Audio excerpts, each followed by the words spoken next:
Bonjour à toutes et à tous et bienvenue sur une nouvelle vidéo. Vous devez vous dire, mais qu'est-ce que fait David? Il a plus sa chemise, il a troqué sa chemise pour un sweat. Eh ben oui, parce qu'en fait je vous emmène au jardin aujourd'hui et vous allez vous dire encore une fois, qu'est-ce que vient faire le jardin dans le marketing?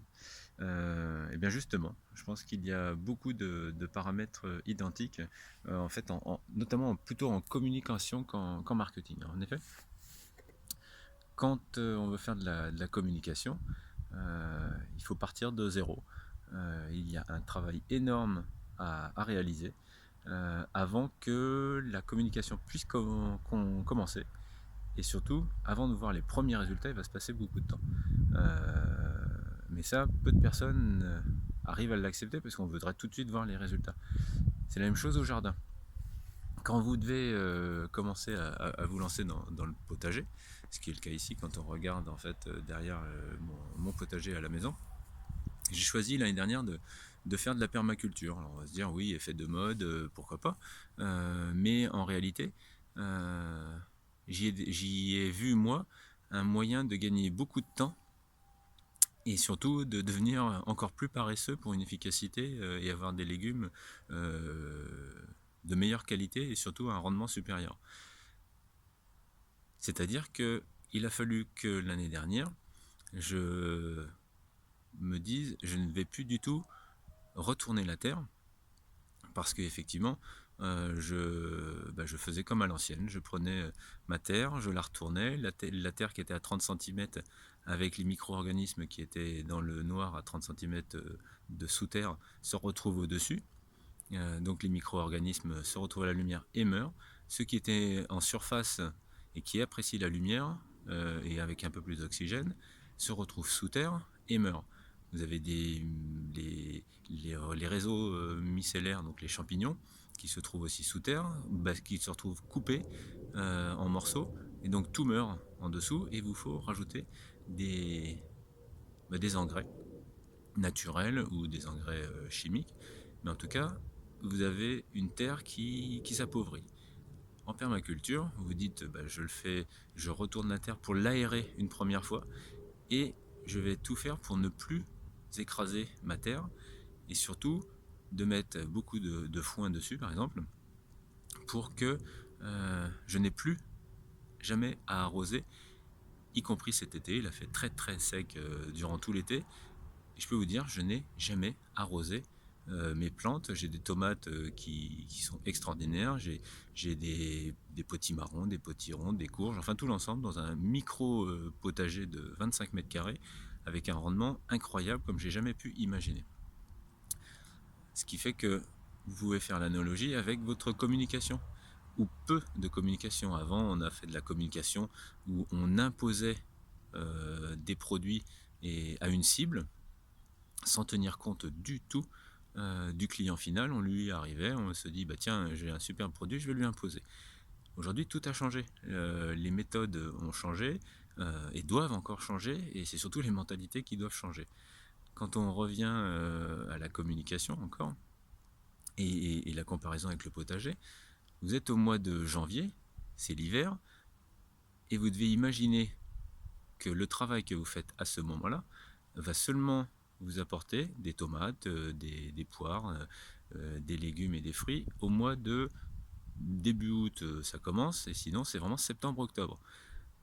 Donc vous allez commencer par des semis, ce qu'on peut comparer à des essais en communication et marketing, et dans ces semis, seulement quelques-uns vont pouvoir sortir de terre. Et sur une dizaine, vous allez en sélectionner un ou deux qui vont être des plants qui vont être très résistants.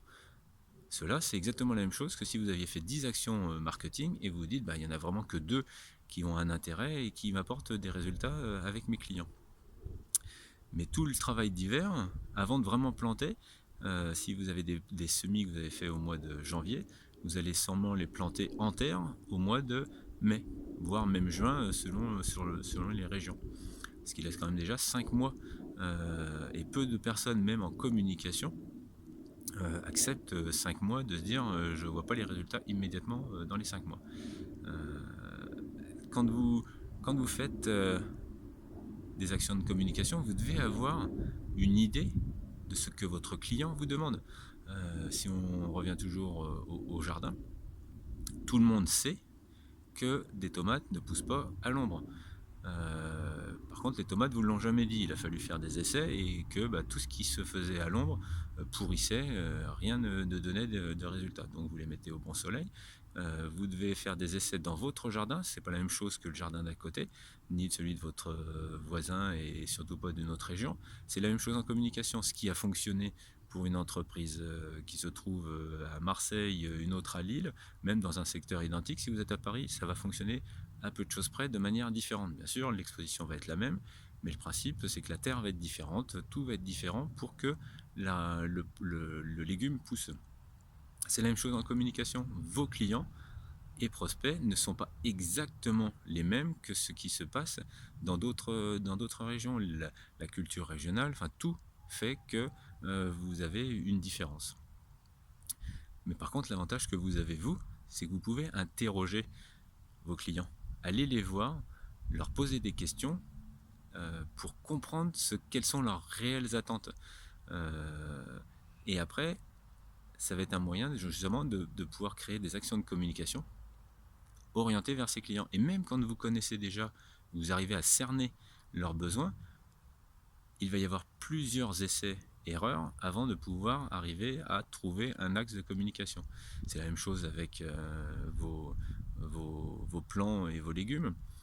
Une fois que vous avez votre action de communication qui fonctionne, vous dites je vais la dupliquer et la multiplier encore et encore. Et vous allez vous apercevoir que dans certains cas, pourquoi ce jour-là, qu'est-ce qui s'est passé, l'efficacité, le taux d'ouverture si c'est une e-news par exemple, est très faible. Alors que vous aviez mis tous les ingrédients de votre côté. C'est la même chose dans les légumes. Si vous prenez des tomates, vous sélectionnez vos meilleures tomates de l'année, vous gardez les graines et vous dites je vais réutiliser ces graines-là puisque ça a donné des maxi tomates. Effectivement, l'année d'après, vous allez augmenter le nombre de tomates de meilleure qualité, mais il y en aura toujours au milieu qui ne seront pas bonnes. Pourquoi ? Vous ne savez pas. Peut-être que c'était la génétique, peut-être qu'à 1 mètre de là, vous l'auriez planté, ça aurait super fonctionné. Mais pourquoi là, ça n'a pas fonctionné ? Mais ce qui n'empêche que vous devez toujours retenter, améliorer, retester, reposer des questions à vos clients. Et l'avantage, j'en reviens encore, c'est que le client parle. Si vous prenez vraiment le temps de discuter avec vos clients, avec une vraie logique, il ne faut pas arriver avec ses gros sabots pour dire, dites donc, client, qu'est-ce que vous voulez comme nouveau produit cette année ? Est-ce que si je vous amène un nouveau bouton sur mon matériel, est-ce que ça va être bien pour vous ? Et votre client va vous répondre oui. Alors vous direz, chouette, j'ai trouvé ce que le client voulait. Et puis il ne va pas l'acheter.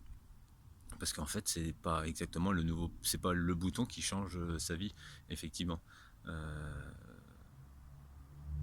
Mais tous les points de contact que vous aurez avec lui dans l'année, que ce en communication, en événement, en e-news, en salon, tous les points, les commerciaux qui vont sur le terrain, ont une incidence et transmettent une information de votre entreprise vers le client. Voilà, c'était l'analogie avec le jardin, parce que je pense que il faut accepter en communication que cela prend du temps. Vous, depuis votre naissance, vous avez été bombardé d'informations sur des marques, si on prend Renault, si on prend Coca-Cola, et ça s'est inscrit au fond de vous. Une nouvelle entreprise qui arrive demain matin, qui vous présente un nouveau produit, vous n'avez pas confiance en elle. Vous ne la connaissez pas, vous n'avez pas vraiment testé le produit, et qu'est-ce qu'il va falloir que l'entreprise fasse comme communication, qu'elle vous apporte comme information, pour que vous disiez, oui, tiens, je vais accepter de mettre 500 €, 1000 € peut-être dans certains cas, avec le risque que ça vous déçoive au point de vue du produit. Et cette déception ne sera pas là, ou en tout cas sera beaucoup plus faible, si vous avez confiance en l'entreprise. Vous ne savez pas pourquoi vous avez confiance. L'entreprise a créé une relation avec vous et vous avez confiance et vous êtes prêt à donner votre argent à ce moment-là. Donc, essai, erreur, connaissance du client, retentative, découverte du client, découverte de vos produits, et acceptez surtout que tout ça, ça prend du temps. Et puis si vous ne savez pas, comme un jardinier, vous vous dites je vais tenter tiens, l'année prochaine de faire des tomates, et puis la première année va être très mauvaise, vous pouvez demander à des experts extérieurs de venir vers vous, et eux ont déjà fait les tests pour plusieurs clients. Donc dans mon cas, effectivement, c'est le même principe. Ça fonctionne, il faut se poser du temps, et il faut accepter aussi de se remettre en cause pour installer une relation avec son client, travailler sur ses bases de données, travailler sur tout ce qu'on a fait de bien et de moins bien dans l'entreprise, et tout ce qu'on voudrait aller pour créer une nouvelle stratégie. Voilà, je vous souhaite une très bonne semaine et à bientôt. Au revoir.